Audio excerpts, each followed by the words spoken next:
Hello guys, നമ്മൾ പറക്ക് പോവുകയാണ്. Hello guys, അപ്പോൾ ദീമോള് പറഞ്ഞ പോലെ ഞങ്ങൾ എല്ലാവരും കൂടെ ഒന്ന് പുറത്ത് പോകാൻ വേണ്ടി നിൽക്കുകയാണ് കേട്ടോ.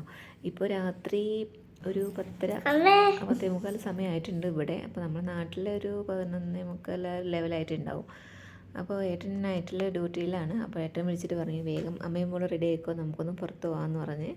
അപ്പോൾ അത് നമ്മൾ നമ്മുടെ ഒരു സൂപ്പർ മാർക്കറ്റിൽ പോയിട്ട് വീട്ടിലേക്ക് ആവശ്യമുള്ള കുറച്ച് സാധനങ്ങളൊക്കെ വാങ്ങിച്ചു. പിന്നെ കുറച്ച് പച്ചക്കറി, അതുപോലെ ഫ്രൂട്ട്സ് ഐറ്റംസൊക്കെ വാങ്ങി. പിന്നെ ദീമോൾക്ക് പുറത്ത് പോകാമെന്ന് പറയുമ്പോൾ ഫസ്റ്റ് അവൾ മൈൻഡിൽ വരിക അവിടെ നമ്മളെ ഫ്ലാറ്റിൻ്റെ തൊട്ടടുത്ത് തന്നെ ഒരു വലിയ പാർക്കുണ്ട്, അങ്ങോട്ട് പോകാമെന്നാണ്. അപ്പോൾ നമ്മൾ ഷോപ്പിംഗ് കാര്യങ്ങളൊക്കെ കഴിഞ്ഞ് കുറച്ച് ചോക്ലേറ്റൊക്കെ വാങ്ങി കഴിച്ച് ദീമോൾ പാർക്കിൽ കയറി കളി തുടങ്ങി കേട്ടോ.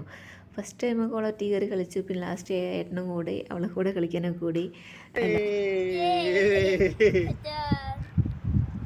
രാത്രി ടൈം എന്ന് പറയുമ്പോൾ ഇവിടെ ഭയങ്കര കാറ്റുമാണ്, നല്ല തണുപ്പാണ് കേട്ടോ. കുറച്ച് നേരമൊക്കെ നമ്മളവിടെ നിന്ന് ഒരു രാത്രി 1 മണിയൊക്കെ ആയപ്പോഴേക്കും നമ്മൾ വീട്ടിലേക്ക് പോന്നു.